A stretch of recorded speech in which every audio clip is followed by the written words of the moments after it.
What are the commonalities among leaders who sustain excellence over an extended period of time?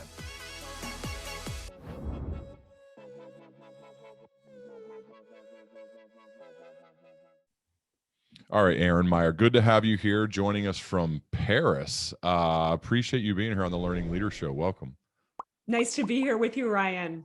I want to talk first about culture, because you have a great quote about culture that you've written about in your most recent book. You said corporate culture can be a mushy marshland of vague language and incomplete, ambiguous definitions. What's worse, company values, as articulated, rarely match the way people behave in reality. And so I want to expand on this quote from you, Erin, when it comes to creating company values and actually living them, and what you found in your research over the years of studying great corporate cultures. Yeah, well, so my first love was national cultural differences, and my first book, The Culture Map, is all about that. And I have to tell you, for over a decade, I was not interested in corporate culture at all because of what you just read. I always felt that companies were always talking about their corporate culture. They always wanted to send me their slide deck, but then what I looked at, it was kind of boring. It didn't really have much to do with what was really going on. And then I started working with Netflix, and we'll talk more about that. But my greatest learning about corporate culture in this research that I did with Netflix is that if you really want your organizational culture to come alive in a company, like what you articulate to take root, that you need to avoid talking in absolute positives.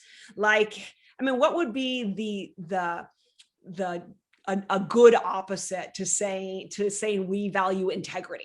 There is no good opposite, right? We like to lie here. We're good, Exactly. And right. No company would say they value disrespect. Right. So when you say you value respect, you're kind of just wasting your breath.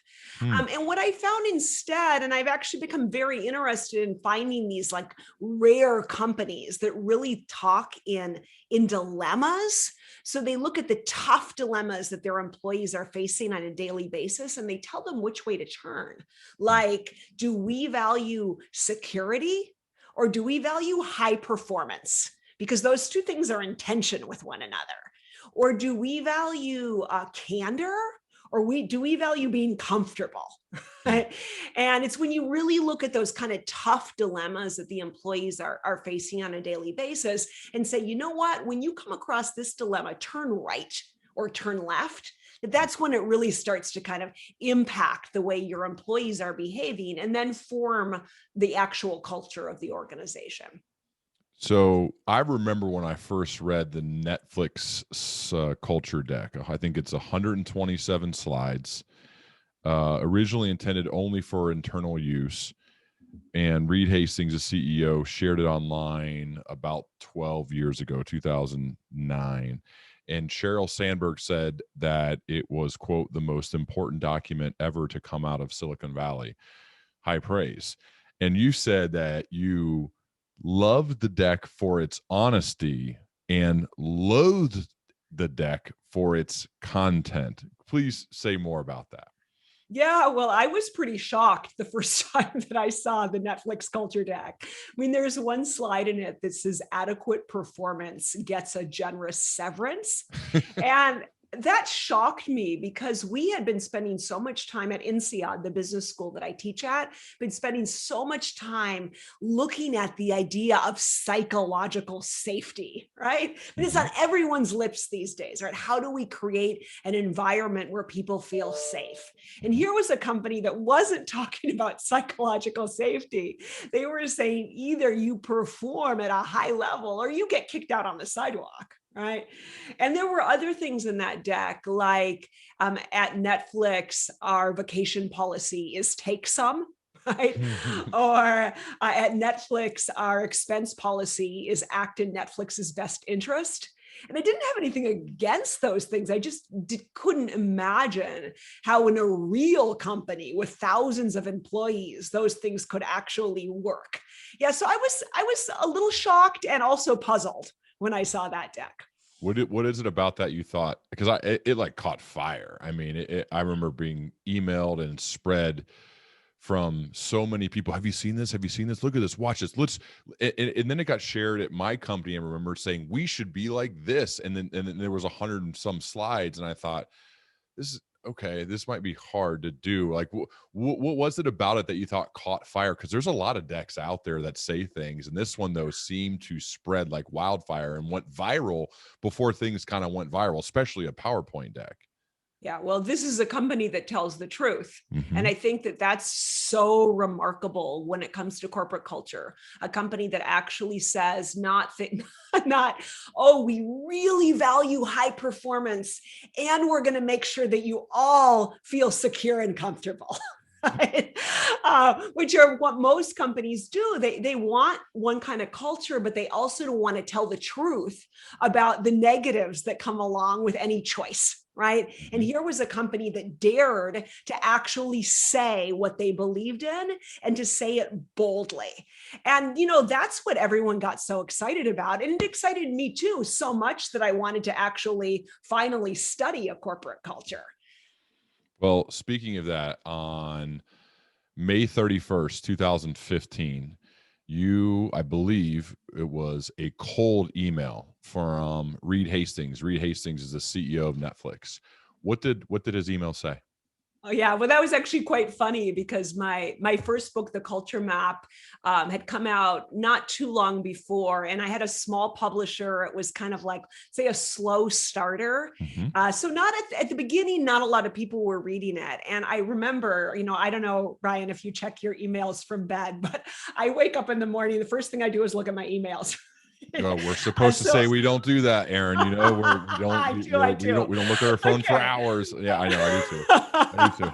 Okay, so I woke up, I picked up my phone, I looked at my emails, and one of the emails said Peace Corps. That was the subject. And I opened it up, and the message said, "Hi, Erin. I was in the Peace Corps, like you were, in Africa, near where you were. I read your book, and I loved it. I'm the CEO of Netflix, and I'm having everybody at my company read your book." And I remember I sat up straight in bed. And my husband said, "What's wrong?" And I said, "Oh, I just got a surprising email." Right? But yeah, that's how I started working with Netflix. Wow. I mean, how did you feel because in 2015, Netflix was Netflix. They were, it was past the early stages. They were big time at that point. And the CEO, Reed, was becoming quite famous in the world, I think, for what he had been able to do, and what he had done. How did you feel in that moment? Oh, well, I was, actually for a moment, I even wondered if it was actually him, right? Sure. But that was a very important moment in their history because in 2015, they were still mostly a local company and they were getting ready for this massive expansion. I don't know if you remember, but they moved into 130 countries all in one day in January 2016. Right. So, I mean, it made sense. They were really wanting to analyze their corporate culture and compare it to the national cultures that they were moving into and to think about what they needed to adjust about their corporate culture to be successful. So that's what I did with them. I worked with them on that journey. Isn't it cool, Erin, though, that when you focus a lot of work and effort and energy on a topic that you're really curious about, in your case with your first book and dealing with cultures and the culture map and the way different cultures exist. I love the story you tell in that book about you're with somebody in a boardroom and you're waiting for him to speak, and he's from a different country, and in their country they wait, and the fact that you follow your curiosity with great passion and rigor, and you publish a good book that hadn't necessarily caught fire yet. However, it became the greatest networking tool in the world for you, because now the CEO of Netflix reads it, says our entire company is going to read it. And by the way, that led to then a further relationship where you two would write a book together. Like, I think the one thing I want to sidecar and go into for a second here, Erin, is why leaders, why people, it should follow their passion when it comes to their curiosity with rigor, because you never know who might read it. You never know who it might attract to you, and it could change your life. And so having the guts to publish something publicly could change your life. And I think this is a great example of that. Yeah. Well, I've been really, really fortunate in that I only have one thing that I really am passionate about. Mm-hmm. And I'm lucky enough to have been able to do that with my life. And it's true, you know, I look back at those moments, I guess many people do, but I look back at those few kind of like inflection points and I think, wow, you know, how did that happen? Right. But I do think if you really focus on doing what you love, you maybe don't know where the next stone to step on is, but the step will arrive. Or at least that's what I found. Did you ever, like, when you were writing the culture map, I know we're going out of order for a second, but I think it's important. Did you, like, what were your hopes would happen once you published that book? You said it was a smaller publisher, so maybe you didn't have giant expectations. Like, what were your hopes though after you published that book? Well, I never imagined that this book would turn into what it has. I never imagined that it would be having an impact around the world and on a daily basis the way it does. I just wanted to write something that would be meaningful to those few people who would pick it up and read it. Mm-hmm. And I wanted to use every ounce of energy and understanding that I had in me to do the best work that I could. And, you know, that's all we can do, right? From a writer's perspective, did you grow up wanting to be a writer or wanting to publish a book? Where does that come from? No, so I'm a professor at INSEAD at a business school outside of Paris. I never intended to be a writer. I'm turning 50 this summer. I had never written anything until I was 40.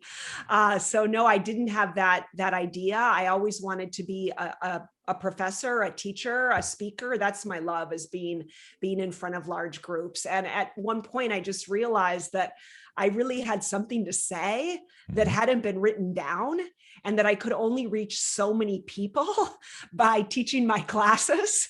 And it just seemed like here was a way that I could, maybe get the word out there a little bit more. Where did the desire and the love for teaching come from? Well, because I was a teacher in the Peace Corps when I was 23 years old. And you like that? So when I was 23, I went to Botswana, which also led to my relationship with Reed, apparently. Mm-hmm. And I was You never know. Apparently, right?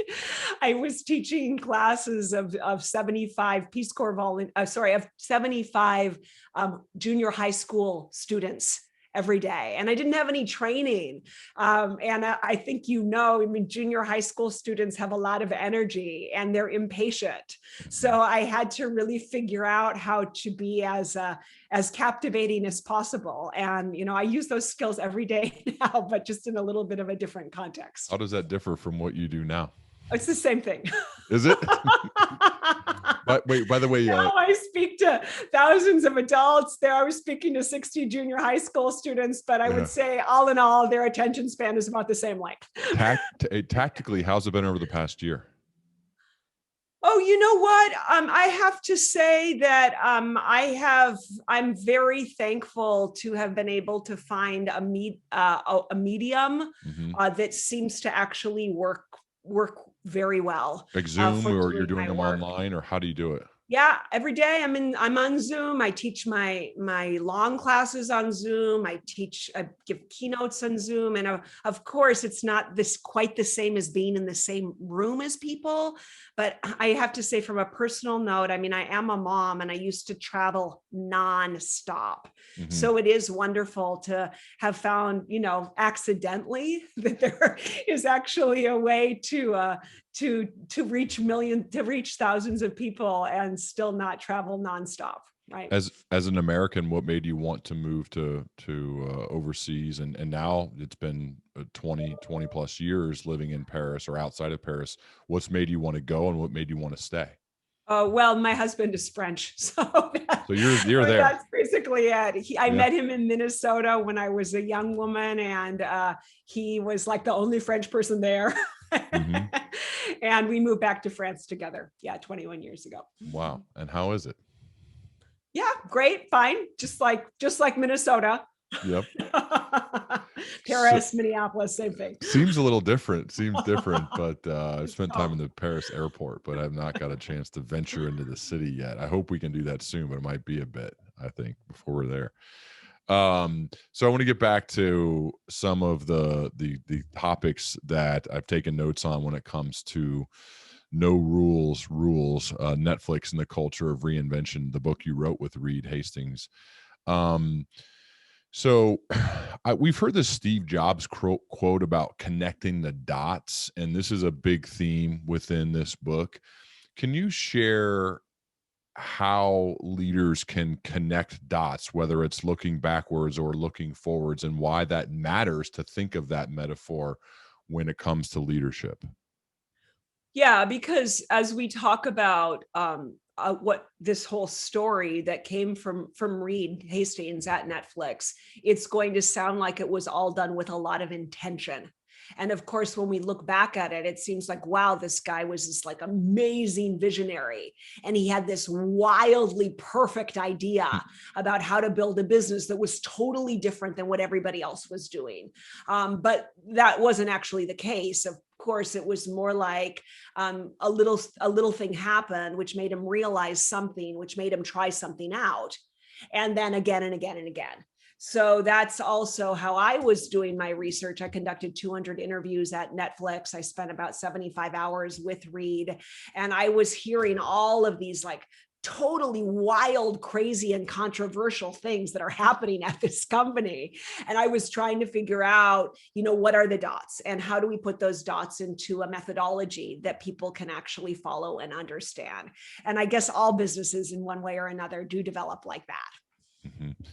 What was like, I'm curious about your thoughts going into this project, as well as maybe one or two of the biggest surprises that were not necessarily aligned with your expectations going into it. Yeah, well, I think my biggest learning from all of this is that most of us, like most of what we teach at business school or have been teaching at business school, I hope we can say it that way, and most of the management paradigms that are kind of running the business world are really hangovers from the industrial era.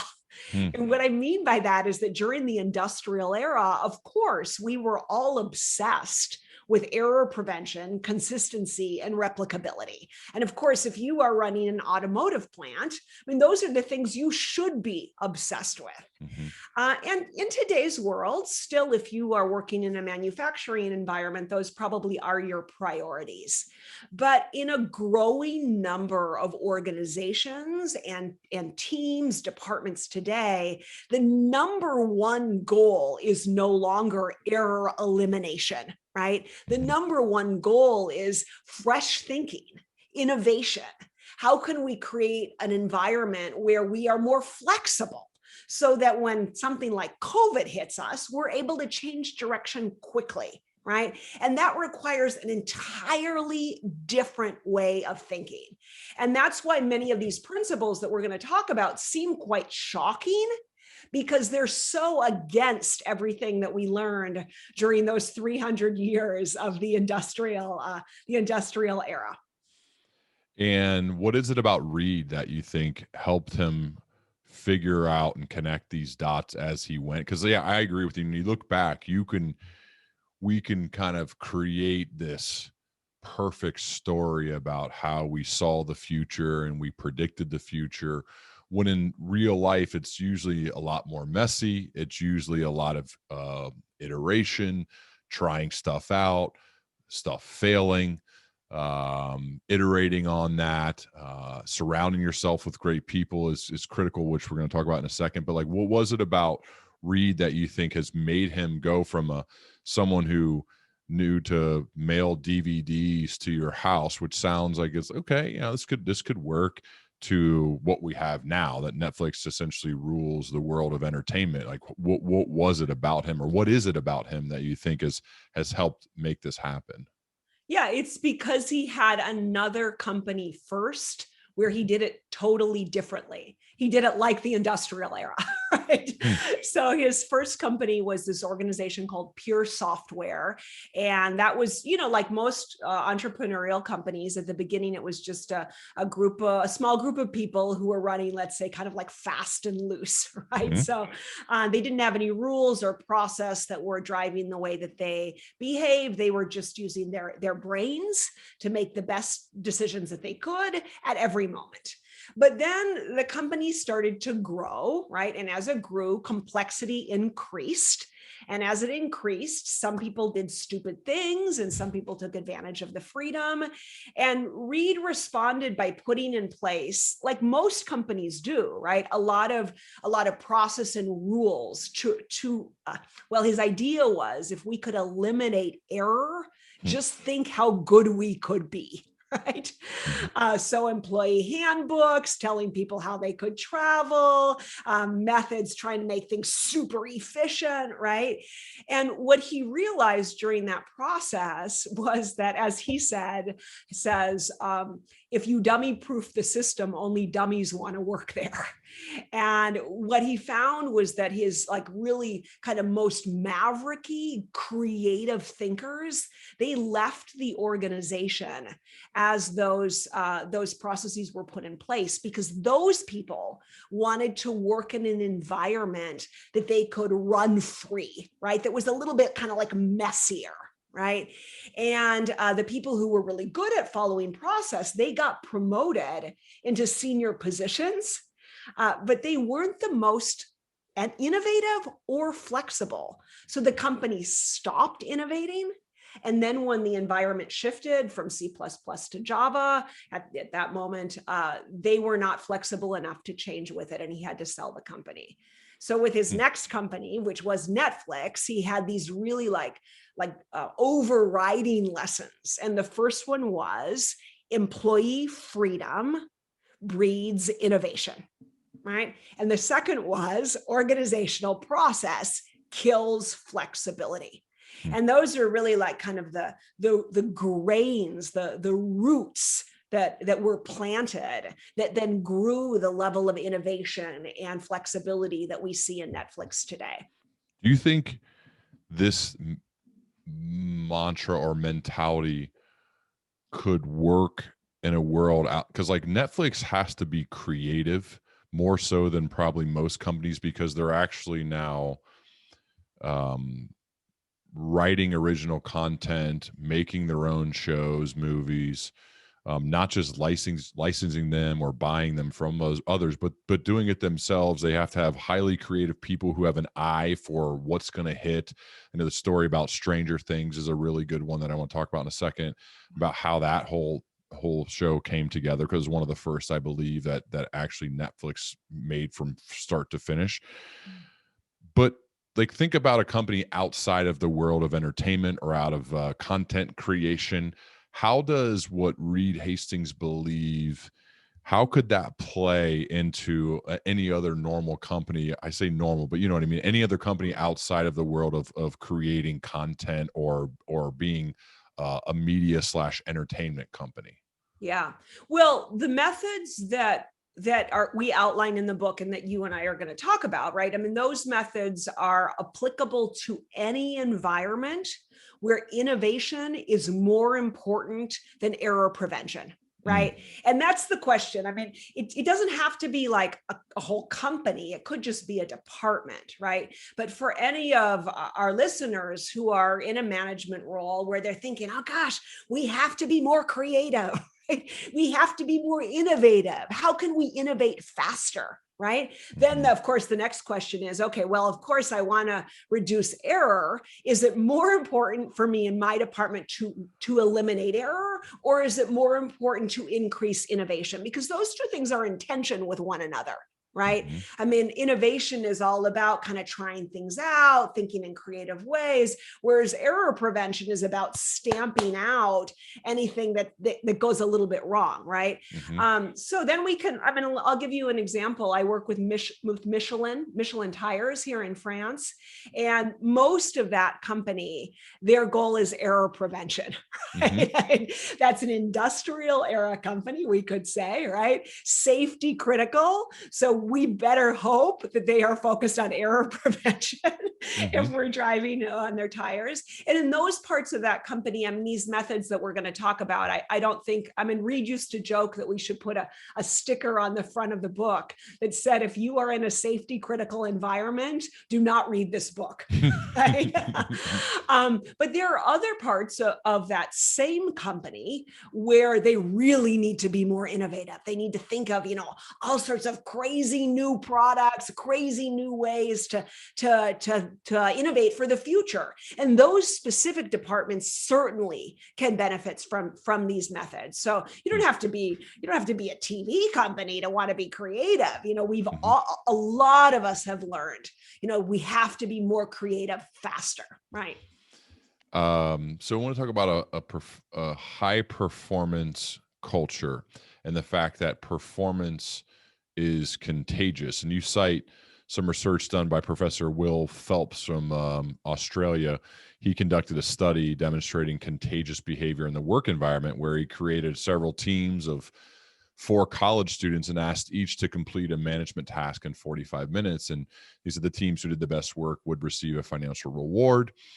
And this is also in line with a lot of work I've read by Jeff Bezos, where he has said people are pretty good at learning high standards simply through exposure. High standards are contagious. Bring a new person onto a high standards team and they'll quickly adapt. The opposite is also true. Can you talk about, this is a big part of the book that you cover that I love. Can you talk about more a culture of high performance and why that's so contagious? Yeah, right. So first, let me explain why that's so important. Mhm. Because so Reed had this idea, employee freedom breeds innovation. But of course, he had the worry, right? As the company grows, if I don't put in place rules and process, then the company is likely to descend into mayhem. Right? I mean, and I think that a lot of managers get stuck there. Like, okay, well, that sounds beautiful, Erin. Employee freedom breeds innovation, but how am I actually going to deal with that? Right? So then it kind of, if thinking about it, he was like, well, in most organizations, most of the rules and process that we put in place really are put there to deal with the less than amazing performers. The top performers, they don't really need to be controlled, right? So what if I was going to try to create an environment that was made up only of top performers? Then I could probably give them a lot more freedom. Right. So that's why this whole idea that they have at Netflix, what they call talent density, became so important, because a talent dense team you can give a lot of freedom to, and that then creates a lot of innovation. And if you said, okay, so let's talk about that. I love that whole idea of contagiousness, because I think that a lot of managers think that an individual performance problem is an individual problem.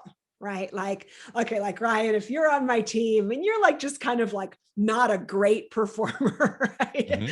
Just a medium one, but you're a nice guy and you're hardworking, right? Then I might think, well, I'll just keep Ryan on the team, even though I really want high performing team, because he's only one guy and the other people are really amazing. Right. But what all this research has shown is that actually you are likely, Brian, I'm sorry to tell you, your adequate performance is likely to just suck down the performance. Why are we using me? Can we use somebody else? You don't want me to use you as an example? Go ahead. You're the only other one in my room. I know. Go ahead. Okay, in any case, pivoting away from you to Nick. So Okay. yeah, let me tell this great research that you brought up, this William Phelps research. I love it. So Professor William Phelps, who's a professor at another business school, did this research, and he invited four MBA students into his lab at a time. He gave them a 45-minute task, and he rewarded them financially based on how well they behaved, right? Sorry, how well they performed, not behaved. Mm-hmm. And unbeknownst to them, in 50% of the teams, there was an interloper. And the interloper was this actor named Nick. So Nick had been hired to act just like an MBA student, just like a regular one, but to do some things that were a little bit like unamazing. So sometimes he would do things like put his feet up on the desk and text his girlfriend. Right? Sometimes he would say kind of nasty things like, have you ever even attended a business school class before? And what was so interesting was that, first of all, two things. I mean, Phelps proved, first of all, on team after team after team, that those teams that had Nick on them performed at a 45% worse rate. Okay, so that's already interesting. But more interesting than that was that the other three people, the real MBA students, they started to behave like Nick. So after even 20 minutes, like when he's behaving like he's bored, they start, leaning back in their desk. There's one video where you can see the real MBA student. She puts her head down on the table and says, well, when is this going to be over? Right. And when he's jerky, like he's kind of rude to them, right? They start being jerky too, but not just to him, to one another. So you really can see this, like this contagiousness of the behavior. And what we've seen in this research, and I'm sorry to report it, a lot of other research, is that the best predictor of how a team will perform is not what the best performer is like, or even what the middle performer is like. It's what the lowest performer is like. So that's where we get to, and I was shocked when I first heard it too, but I know it's super provocative, but that's where we get to Reed's idea that adequate performance gets a generous severance. Because if you get rid of those adequate performers, then suddenly you'll see that high performance just spirals up with your team. So everybody listening to this is like, well, of course, I'm just going to hire the best people. That's obvious. But in reality, they're like, well, I have 10 spots to fill. And I remember saying this to, I've had guests on the show say at times I need bodies. I need people to come in. I got sales jobs. I got other jobs. I need bodies. I need people. I have too many jobs and not enough people. I have a strict hiring process. We ask questions in order to get the best of the best, and we're left with nobody to hire. So how does, I agree with that. I love that, having high standards, being picky, making sure you get the top caliber people, because they are so contagious, both the good and the bad. How to deal with kind of the real life issues of the fact that people want to do that, yet when they put it into practice, it just isn't possible. What do you think about that? Yeah, so I think it's quite important to think about two different types of jobs, what we'll call operational jobs versus creative jobs. So operational jobs are jobs where clearly you need to have a fixed number of people, right? So like if you are, you're hiring ice cream scoopers, right? You can only scoop ice cream so fast. There's nothing particularly creative about it, right? You can't there's the best ice cream scooper is not that much better than the average ice cream scooper, right? Yeah. So those ones we probably should use just kind of the traditional method of adequate performance is fine. As you said, we need bodies, right? But when it comes to creative work, and I don't mean just maybe kind of more traditional creative jobs, but any jobs where you're really relying on your brain, right? So you can think of new methods for doing something, and that would then have a huge impact on your team or on your organization. For any creative job, what they rely on at Netflix, I mean, the whole idea of talent density is that it's better to have a lot less people and pay them a lot more in order to have the very best, right? And that's where you get this kind of this denseness of talent, which then spirals up. And, they have this quote, which is that for really high performers, a great workplace is stunning colleagues. Now, I realized that wasn't really your question. Your question was, okay, great, I'm going for high performers. I need somebody else. Can I just keep this adequate performer on here for a while until I can find someone stunning to hire? Of course, we have to juggle the realities of the situation, but I do think generally for creative jobs, it's better to have less, even maybe if you're lacking, than to let those adequate performers on the team or those mediocre performers, which are likely to suck down the energy of the others on the team and use up all of management's time also. Right. I think too, the world is shifting to having less ice cream scoopers and more people who need to use their brain. Seriously, I mean, if you think about the like innovating and change and getting ahead of that and not becoming Blockbuster, like Blockbuster needed some of these high performers that are willing to change. And everyone knows the story now about them. I just think that's something to really consider and think about is maybe we go with less, maybe we have fewer people, because I know from one of the mistakes I made early on in my management career, Erin, was the kind of I need a body type of a hiring process, because I had a boss tell me like, fill that position now. You have a quota. It was a sales job. You have a quota to hit. You're not going to hit it with an empty seat. And so you do that, and then you're like, I think he's good enough. Okay. And you bring him in, and it like brings the whole quality down. But what I learned through a little bit of luck, or probably a lot of bit of luck, when you get some really high performers, it's funny who they're friends with. They tend to be friends with other really high performers. And my team became a recruiting machine, and I didn't even have to do it. They were doing it for me. Because they enjoyed the environment, and they saw a bunch of high performers, and that actually just became this flywheel where we could move adequate performers out, or sometimes to another place of the business that was a better fit, and a higher performer could come in because they wanted to be surrounded by high performance. And then it was like, once we got it going, how flywheels, it was awesome. And I think that's the part of it that sounds like Netflix has really figured out. Yeah, and that's a great example, because of course any sales job is clearly a creative job. Yep. And this is based on very interesting research that I was totally unaware of, but apparently all software engineers know, which is something that's called the rockstar principle. So this research that was done back in the 60s showed that if you take software engineers, that the best software engineer can code at a 10 to 25%, let's say, better rate, so both faster and more effectively than the average performer. So if you're hiring software engineers, you would be just as good to hire one like rock star than 25 average people, or 10 to 25. So Reed, who is a software engineer, he knew that, and that's why he thought, well, why wouldn't that be true for any creative job?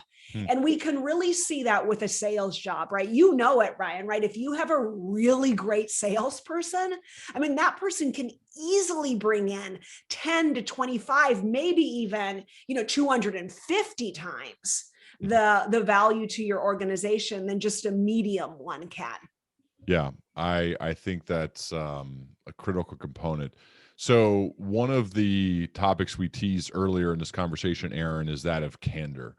And you've said, we hate it, but we still want it. And my question to you, and there's a lot about this at Netflix's culture. My question is, let's get practical for a moment. When it comes to leaders in general, outside of Netflix, just working within a business or for a team, or even within your families at times. And that is, how do we get better at both giving critical feedback and positive, I guess I should say, giving feedback, and maybe even more importantly, receiving feedback in a way that encourages people to continue giving it to us? Because I found that's the superpower of improvement, is having the people around you knowing that they can tell you the truth and they can help you, because we all screw up all the time and we need those people to let us know. So how do we get better as leaders at both giving and receiving feedback? Yeah, so thank you. So that's the second step to this to this culture of innovation, right? So the first is we get that really high talent density. And the second is that we introduce candor. And I love it because you use the word superpower. That's the word that I've been using lately also, because I find that a lot of companies are talking about the importance of feedback, but then you ask yourself, like, is feedback really our superpower in this company? And most companies, I would say no, right? But at Netflix, it's clearly the case that they have so much candid feedback going on that these top performers are continually helping one another get better, which really leads to that kind of spiral up. Okay, so what are they doing? So the first thing is that, and this is just a very simple thing, but most of us don't like to give and receive feedback, right? Despite what we say. That's because of our amygdala, right? I mean, the amygdala is the most primitive part of your brain. It's very focused on finding safety in numbers. So like if you tell me, Ryan, something that you didn't think I did well, like maybe you say, oh, Erin, you speak so loud and you take up so much space in the conversation, right? When you tell me that, even if your intention is to help me, my amygdala starts screaming, oh my gosh, Ryan is going to reject me and I'm going to get kicked out of the team. Right? And we all know what it feels like to have our amygdala go off. It sends us into a fight or flight mode. So either I fight, I say, no, Ryan, it's not true, right? You're the problem. Right? Or I flee, right? I don't want to talk to you again. Right? But of course, we also have the frontal cortex. The frontal cortex is the most logical part of the brain. And the frontal cortex sees the advantage of feedback. It recognizes that, if I get feedback, it's really going to help me improve. There was one extensive research project that showed that 72% of employees in various industries said they thought they could do a better job in their work if they got more candid feedback. So the question then becomes, like, what can we do as an organization to get our teams to quiet down the amygdala, right? And at Netflix, their big thing is just putting feedback on the agenda. So, maybe we meet 4 times a month, you and me, Ryan. And at the beginning of the first Monday of every month, the first item is feedback. Every month, I know you're going to give me some feedback and I'm going to give you some feedback. Just putting those mechanisms in place really gets a lot of feedback out there. And then they do these crazy things. So the big one is that they do what they call live 360 feedback dinners. And a live 360 feedback dinner is that basically we go out as a team. I guess they're doing it over Zoom lately. I think you can, right? But we go out as a team maybe once a year over a long meal. And during that time, we take turns. So I go up first, I'm maybe seated in the hot seat, and we go around and each person gives me feedback about what they think I should do differently. And then we move on to the next person. And when I first heard that, I thought it was crazy. I thought, well, what's the point of dragging my weaknesses in front of the entire team? I mean, can't you tell me that in private? But I saw it creates this really useful mechanism, because if you individually give me feedback, I always kind of wonder, is it maybe more about you, or is it about something in our relationship?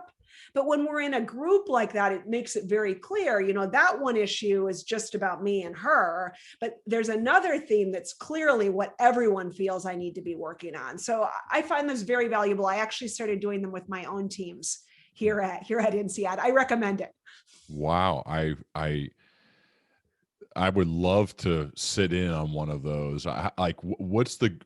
My fear is people would either just copy what others said if there's not psychological safety there, or they would kind of do the PCP, which the praise, criticism, praise sandwich, where you make sure the praise is awesome and the criticism is something that's not even really criticism, and then the praise? Like, how do you ensure that they're getting real candid feedback and it's not so hurtful that it could damage a relationship? I feel like we're like really on a fine line here between that. How do you make sure you don't maybe cross it and do irreparable harm to somebody or to even your culture? Right. It's concerning, right? I mean, Yeah. it is worrisome. So but they talk so much about how to give the feedback. And I think that that's what's so important. I think that's what we all can learn from. So first of all, they use what I call this 4A method of feedback. This is for all feedback, not just for those dinners. So the 4-8A method is that number one, your feedback needs to aim to assist. So I can't just give feedback to make myself feel better. It has to really be clear to you and me that I'm doing this to try to be helpful. Mm-hmm. So that's your first A. The second is that the feedback has to be actionable. It has to be clear to you and me exactly what you could do in order to do a better job with this. The third A is about receiving feedback, and that has to do with that whole amygdala problem. So that's that when you give me feedback, I need to express appreciation. Mm-hmm. Thank you, Ryan. Thank you so much for having told me that. Right. And that helps you understand that you can do that again, and that I'm not gonna, flip out.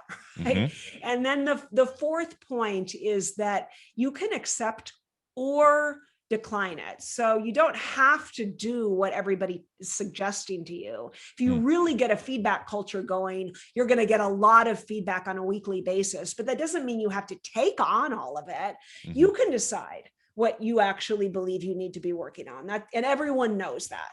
Right. And then the other thing, I mean, this is, I think, a particularly American issue that we need to be working on. This brings me back to my national cultural research, but Americans particularly, our culture is particularly focused on wrapping positives around negatives, right? So, I mean, that's so deep in our culture to give 3 positives with every negative and catch people doing things right, and to focus above all on the self-esteem. So it makes it hard for us to kind of get to the real candid. This is what I think you didn't do well.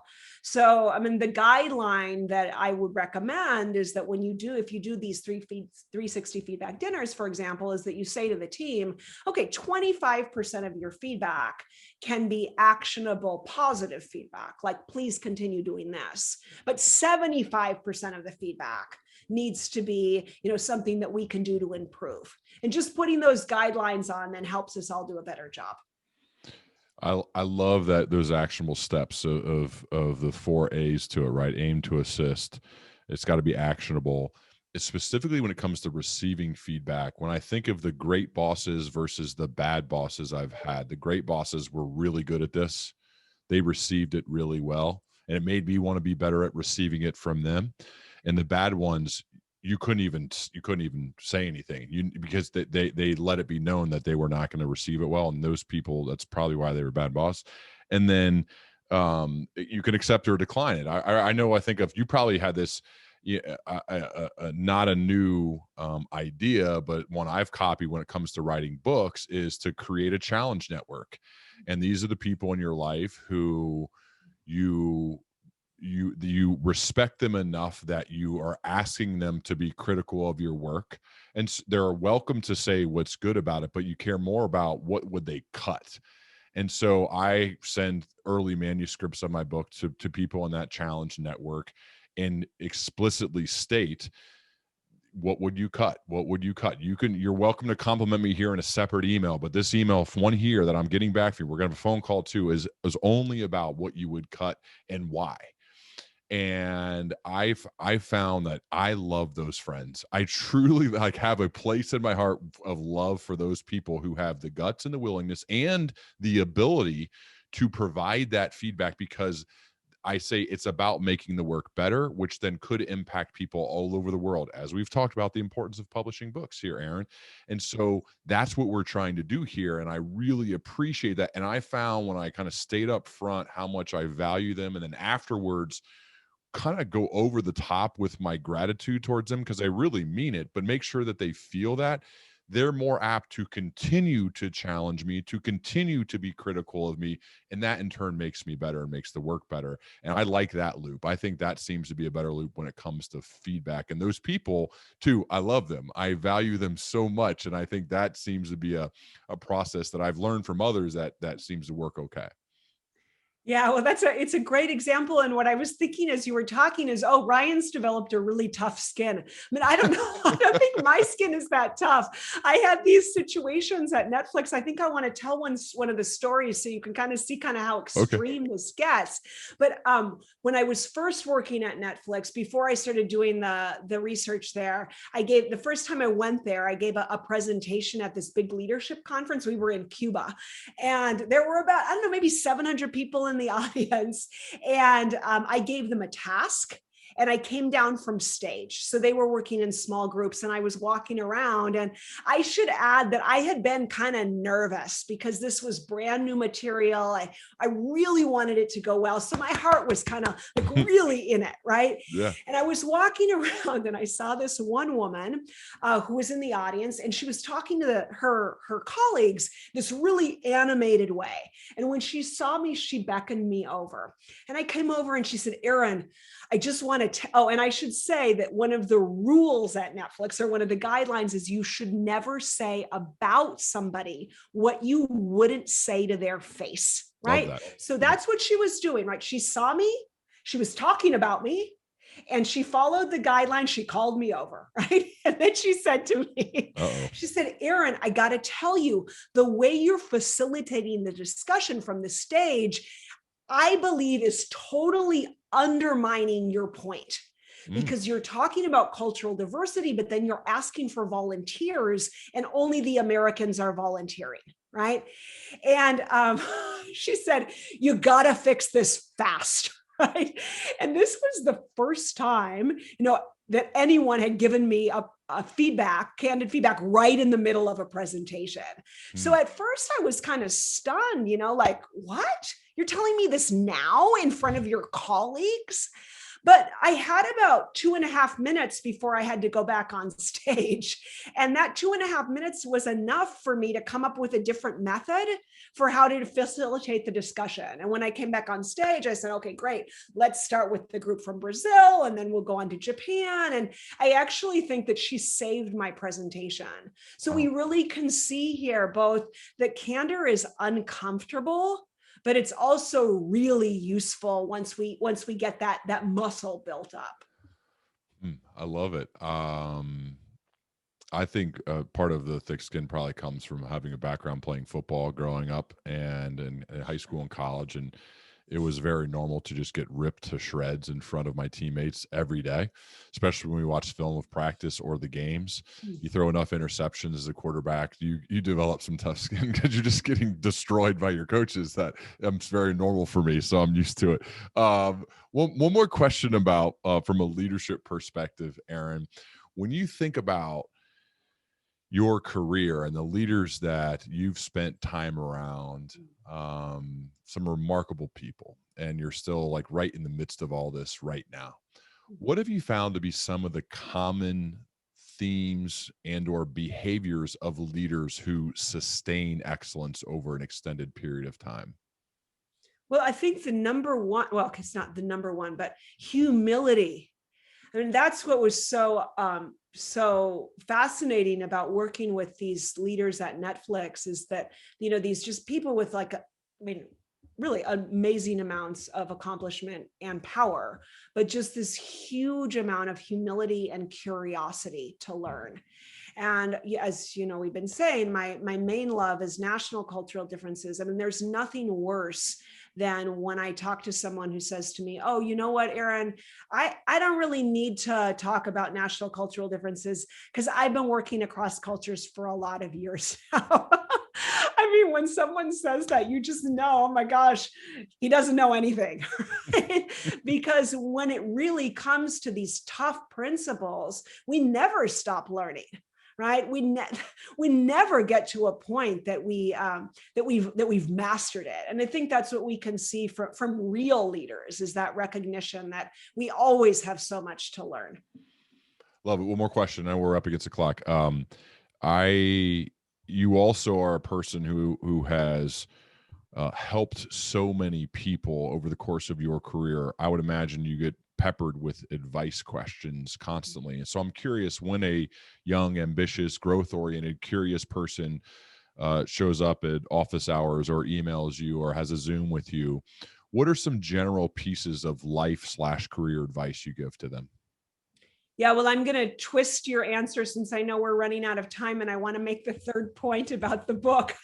Okay. Which is that here's my answer. If that young person is an entrepreneur, and at my school, often they're MBA students who want to start companies, right? My number one piece of advice is once you get the talent right, and then you get the candor right, then you get to eat the cake. And what I mean by that is, so I'm kind of pivoting back to this whole Netflix story, but if you get that high talent density and you get candor as your superpower, now you can remove all those rules and processes that we put in place at most organizations. Vacation, the symbols like vacation policies and travel policies, those top performers in a candid environment, they don't need them. But also, management by objective, KPIs, pay per performance bonuses. These are all processes that we use at most companies to give our employees some freedom, but also to keep our hands fully on our employees' shoulder and make sure we control that they're moving in the right direction. And then decision-making processes, right? So instead of trying to get our employees to bring their ideas to us so that we, the experts, can make the decisions. Mm-hmm. Instead, as they say at Netflix, lead with context, not control, right? So help your employees understand this is the direction we're running. These are the things that we need to keep in mind. This is the North Star, right? But once your top performers have all that context, you can remove the controls and let them run free. And then you might find that your company also sees these kind of fast and amazing innovation that we've seen at Netflix. And I really believe that that is a story for the future. So yeah, that's what I hope. I hope you have time for one more. Yes, please.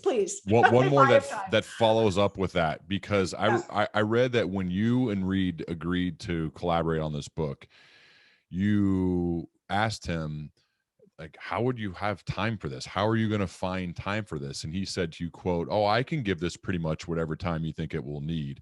And I think this answer seemed to surprise you. It would surprise most people because he's CEO of Netflix. You'd think he'd have like, I could squeeze an hour in here, maybe an hour there, but Erin, you're going to have to kind of run with this on your own and I'll help where I can. And he basically said the opposite. Why does Reed, and why do you believe that CEOs and or leaders in general should not be crazy busy back to back like most people are when you look at their calendars, and that he actually has an opposite approach of that? Yeah. So at most companies, decision making is like a pyramid. Mm-hmm. The chairman at the top and the low-level employees at the bottom. The lower-level employees can make small, inexpensive decisions, but for anything important or expensive, it has to get pushed up the pyramid for approval, right? At Netflix, the decision-making is like a tree. So you have the chairman who's down there in the dirt, right? Who's down there at the roots of the tree. Not very glamorous, but very useful.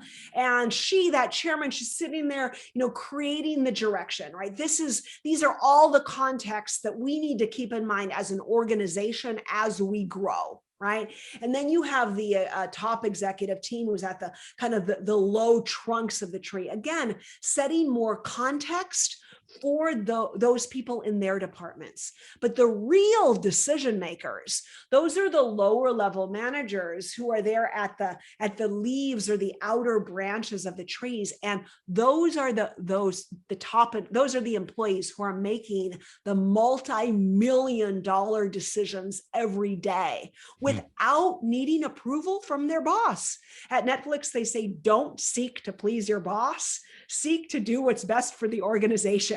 right? And that's where we just see this amazing, let's say spiral of energy and enthusiasm take off. And of course, a pyramid can only grow so fast, right? Mhm. But a tree can grow at these amazing rates, like what we've seen at Netflix. And of course, with a tree, you don't have the chairman who's the bottleneck at the top making all the decisions, which is of course what we saw.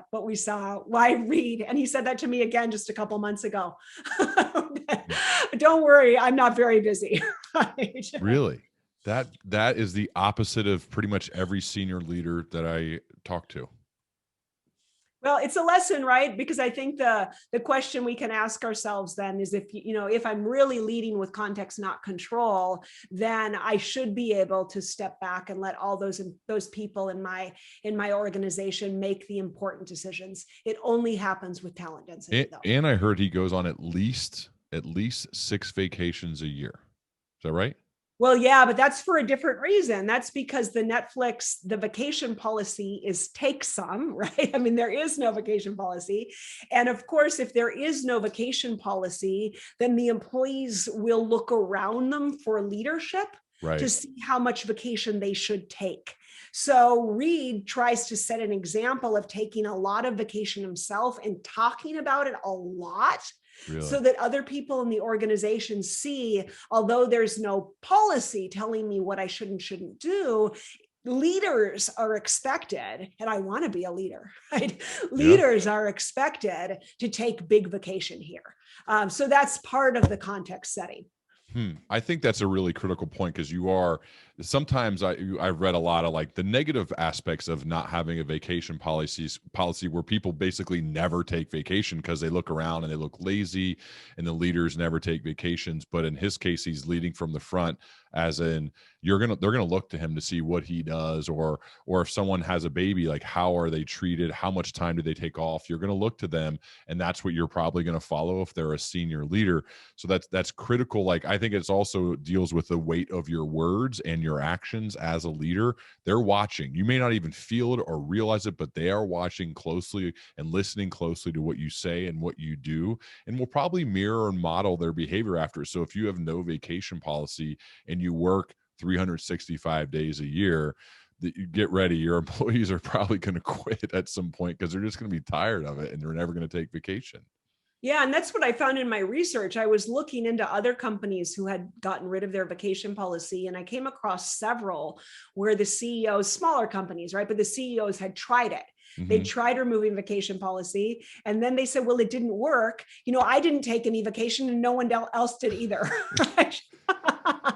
So they were missing the fundamental part, which is if you remove the process, then you have to lead with context. Right? Love it. Well, I mean, Erin, we might have to schedule a round 2 here, because I have tons of notes from both of your books and we touched on some of them, but this was a lot of fun. I really appreciate how much juice you brought to this. I hope you take that as a big compliment, because you bring the energy, made this a lot of fun, and certainly I have pages of notes here. So thank you so much for investing your time with me today. Thank you, Ryan. I really enjoyed it. I'll come back next time. We can talk about national cultural differences. Let's do it. By the way, where would you send people to go a little bit further about you online? Yeah, so my website is erinmeyer.com. You can join me on LinkedIn. Would be a pleasure to meet with all of you. Awesome. Well, thank you, Erin. I certainly would love to continue our dialogue as we both progress. Okay, great. Take care. Thanks, Ryan. Nice to work with you. Bye now.